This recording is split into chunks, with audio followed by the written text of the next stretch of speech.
Glowing skin ಮತ್ತು healthy ಹೇರಿಗೋಸ್ಕರ ನಾನು ನಿಮ್ಗೆ ಇವತ್ತು ಯೂಸ್ಫುಲ್ ಆಗಿರುವಂಥದ್ದು ಒಂದು ರೆಸಿಪಿನ ತೊಗೊಂಬಂದಿದ್ದೀನಿ. ಅದೇ ABC ಗಮ್ಮೀಸ್. ನಿಜವಾಗ್ಲೂ ನಾನು ಹೇಳ್ತೀನಿ, ಇದು ನನಗೆ ಇಷ್ಟು ಪ್ರಯೋಜನಕಾರಿಯಾಗಿದೆ ಅಂತ ಹೇಳಿದರೆ, ನಾನು ABC ಜ್ಯೂಸನ್ನ ಮಾಡ್ಕೊಂಡು ಪ್ರತಿದಿನ ಕುಡಿತಾ ಇದ್ದೆ. ಮಿನಿಮಮ್ ಮತ್ತು ಇವಾಗ 2 ಮಂತ್ಸ್ 3 ಮಂತ್ಸ್ ತನಕ ಆಗ್ತಾ ಬಂತು. ಇದರಿಂದ ಸ್ಕಿನ್ ಸ್ವಲ್ಪ ಗ್ಲೋಯಿಶ್ ಆಗಿದೆ, ಹೇರ್ ಫಾಲ್ ಆಗೋದು ಕಮ್ಮಿ ಆಗಿದೆ. ಈವನ್ PCOD ಅವರಿಗೆ ಮಾತ್ರ ತುಂಬ ಬೆಸ್ಟ್ ಇರುವಂಥದ್ದು ಇದು. ಪ್ರತಿಯೊಂದು ನ್ಯೂಟ್ರಿಷನ್ ನಿಮಗೆ ಕನ್ಸ್ಯೂಮ್ ಆಗ್ತದೆ ಇದರಲ್ಲಿ.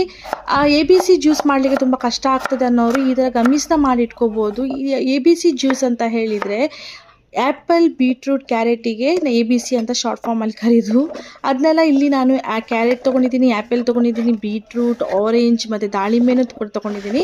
ಹಾಗೆ ಇಲ್ಲಿ ನಿಮಗೆ ಶುಂಠಿ ಕೂಡ ನೀವು ಆ್ಯಡ್ ಮಾಡ್ಕೋಬೋದು. ಬಟ್ ನನಗೆ ಅದು ಇಷ್ಟ ಆಗಲ್ಲ, ಅದಕ್ಕೋಸ್ಕರ ನಾನು ಅದನ್ನ ಆ್ಯಡ್ ಮಾಡ್ಕೊಂಡಿಲ್ಲ. ಬ್ಲೆಂಡ್ ಮಾಡಿಕೊಂಡು ಸೋಸ್ಕೊಳ್ಳೋದಾದ್ರೆ ಸೋಸ್ಕೋಬೋದು, ಇಲ್ಲ ಹಾಗೇ ನೀವು ಅದನ್ನು ಮಾಡ್ಕೊಳ್ಳಬಹುದು. ಇಲ್ಲಿ ನಾವು ಒಂದು ಪ್ಯಾನಿಗೆ ಹಾಕ್ಕೊಂಡು ಇದಕ್ಕೆ ನಾನು ಇಲ್ಲಿ 2 ಟೇಬಲ್ ಸ್ಪೂನ್ ಅಷ್ಟು ಅಗರ್ ಅಗರ್ ಪೌಡರ್, 1 ಟೇಬಲ್ ಸ್ಪೂನ್ ನಿಂಬೆಹಣ್ಣಿನ ರಸನ ಹಾಕ್ಕೊತಾ ಇದ್ದೀನಿ. ಸ್ವೀಟ್ ಬೇಕನ್ನೋರು ಹನಿ ಹಾಕ್ಕೊಳ್ಬೋದು, ಇಲ್ಲಾಂದರೆ ಕಲ್ಸಕ್ಕರೆ ಪೌಡ್ರ್ ಹಾಕ್ಬೋದು, ಇಲ್ಲ ಸಕ್ಕರೆ ಪೌಡ್ರು ಹಾಕ್ಬೋದು, ಬೆಲ್ಲನೂ ಹಾಕ್ಕೋಬೋದು. ಬಟ್ ನಾನು ಇಲ್ಲಿ ಸ್ವೀಟ್ ಯಾವುದೇ ಥರದ್ದು ಹಾಕ್ಕೊಂಡಿಲ್ಲ. ಒಂದು ಕುದಿ ಬಂದ ತಕ್ಷಣವೇ ಇಲ್ಲಿ ನಾನು ಒಂದು ಗ್ಲಾಸ್ ಕಂಟೈನರ್ಗೆ ಆ್ಯಡ್ ಮಾಡ್ತಾ ಇದ್ದೀನಿ. ನಿಮಗೆ ಕ್ಯೂಬ್ಸ್ದಲ್ಲಿ ಮೋಲ್ಡ್ ಬರ್ತದೆ, ಐಸ್ ಕ್ಯೂಬ್ ಮೋಲ್ಡ್ಸ್ ಕೂಡ ಸಿಗ್ತದೆ, ಅದರಲ್ಲೂ ಕೂಡ ನೀವು ಮಾಡ್ಕೋಬೋದು. ಇದನ್ನು 2 ಅವರ್ಸ್ ತನಕ ನೀವು ರೂಮ್ ಟೆಂಪ್ರೇಚರಲ್ಲಿ ಸೆಟ್ ಆಗಲಿಕ್ಕೆ ಬಿಡಿ. ನೋಡಿ ಎಷ್ಟು ಚೆನ್ನಾಗಿ ಸೆಟ್ ಆಗಿದೆ, ಎಷ್ಟು ಚೆನ್ನಾಗಿ ಜೆಲಿ ಕನ್ಸಿಸ್ಟೆನ್ಸಿಯಲ್ಲಿ ಬಂದಿದೆ, ತುಂಬಾ ಚೆನ್ನಾಗಿ ಬಂದಿದೆ. ಇದನ್ನು ನೀವು ಏರ್ ಟೈಟ್ ಕಂಟೈನರಲ್ಲಿ ನೀವು ಸ್ಟೋರ್ ಮಾಡಿಬಿಟ್ಟು 6 ಮಂತ್ ತನಕ ನೀವು ಫ್ರೀಸರಲ್ಲಿ ಇಟ್ಬಿಟ್ಟು ತಿನ್ಬೋದು.